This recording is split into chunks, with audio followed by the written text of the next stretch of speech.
El responsable del Departamento de Ciencia, Tecnología y Futuro del diario ABC, José Manuel Nieves, decía lo siguiente en un titular: la NASA anuncia el ciclo de actividad solar más intenso de los últimos 400 años. También hablaba de la tormenta solar del fin del mundo. Y si faltaba algo, ahí aparecen los dígitos que todos tenemos un poco metidos dentro del inconsciente colectivo. 2012. ¿Qué pasa en el 2012? ¿Qué tiene que ver con el Sol? ¿Qué va a ocurrir? José Manuel Nieves, bienvenido como siempre, buenas noches. Hola Iker, ¿qué tal? La pregunta que todo el mundo quiere hacer. José Manuel Nieves, 2012, ¿qué va a ocurrir? ¿Qué va a cambiar en el Sol? A ver, 2012 es un cúmulo de casualidades, porque efectivamente esa es una cifra y un año recurrente. Yo, si me preguntas, yo creo que no va a ocurrir nada extraordinario. Ahora bien, sí es cierto que coincide con una serie de cosas, justamente esa fecha. Conoces, porque además lo has tratado en el programa muy bien, pues estas predicciones ya mayas, y que eran unos buenos estudiosos del Sol y de las estrellas, del universo en general. Entonces, su forma de considerar el tiempo de manera cíclica ha apuntado a que justamente el 21 de diciembre, además, apuntan muchísimo, de ese año se iba a terminar un ciclo. Y eso ha coincidido con que los ciclos que sí conocemos científicamente, es decir, los ciclos de actividad solar, que son cada 11 años, y vamos a entrar en el ciclo número 24, no porque no haya habido más, sino porque antes no se medían y no eran medidos, y este ciclo va a tener su máximo precisamente entre los años 2011 y 2012, que coincide con aquella. Mucha gente ha querido ver en esta coincidencia pues una serie de signos y de señales no del todo buenas para nosotros, pero en fin, a mí me gustaría prescindir de eso y ver qué es exactamente lo que puede pasar. Claro, porque en el lado de la leyenda, José Manuel, entre mayo y septiembre del 2012 va a ocurrir algo. Eso ya enseguida mucha gente... Ya lo especifiquemos. Ahora especifiquemos. Lo único que puede ocurrir, o lo que sí va a ocurrir, es que estamos entrando en un periodo de mayor actividad solar. Durante los últimos años, el Sol se ha caracterizado por estar quieto, parado. No había prácticamente manchas. Durante todo el año 2009 y durante una parte del año 2008 no ha habido manchas solares. ¿Eso es normal? Eso es normal al final de un ciclo.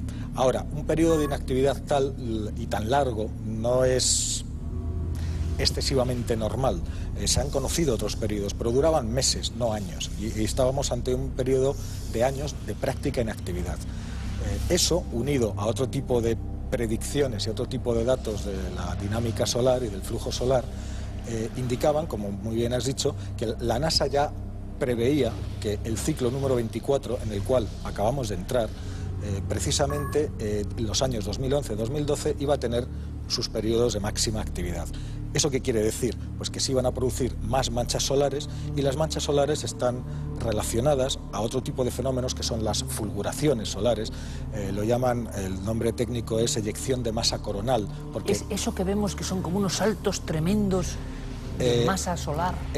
No exactamente. Eso que estamos viendo ahora mismo en pantalla son los arcos magnéticos que se forman cuando el material del interior del Sol surge hacia la superficie y genera unos arcos magnéticos. Una eyección de masa coronal es un fenómeno mucho más violento, es decir, es una expulsión de una parte de la masa del Sol, pequeñita con relación al Sol.